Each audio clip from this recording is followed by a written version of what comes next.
नमस्कार. पुष्पास खमंग किचनमध्ये आपले खूप स्वागत. आज आपण बनवणार आहोत अशी एक पेस्ट जी स्वयंपाकघरात अत्यंत आवश्यक आहे. ही पेस्ट केवळ चवच वाढवत नाही तर आपल्या आरोग्याच्या दृष्टीने सुद्धा खूप फायदेशीर आहे. बरोबर, आज आपण आले लसूण पेस्ट बनवणार आहोत. यासाठी आपल्याला 100 ग्रॅम आले, 125 ग्रॅम लसूण, मीठ 30 ग्रॅम आणि तेल 50 ग्रॅम.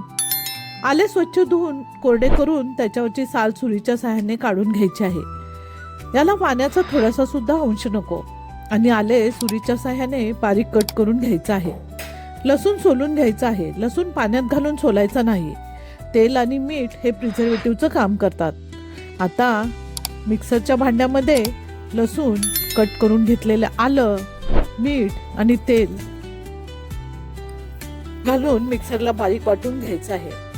तिथे महत्वाची एक गोष्ट लक्षात ठेवायची आहे, वाटताना पाणी अजिबात घालायचं नाही. मिक्सरचं भांडं सुद्धा कोरडं करून घ्यायचं आहे. ही पेस्ट अगदी लोण्यासारखी मुलायम झालेली आहे. ही रेसिपी नक्की करून बघा. ही पेस्ट भाजी, ग्रेव्ही, व्हेज नॉनव्हेज मॅरिनेशन करण्यासाठी तसेच बऱ्याच पदार्थांमध्ये वापरली जाते. आता ही पेस्ट कोरड्या काचेच्या बरणीमध्ये भरून ठेवूया, ज्याला एअरटाईट झाकण असेल. अशा घरगुती रेसिपी पाहण्यासाठी पुष्पास खमंग किचनला सबस्क्राईब करा. पूर्ण व्हिडिओसाठी खाली लिंक दिली आहे. धन्यवाद.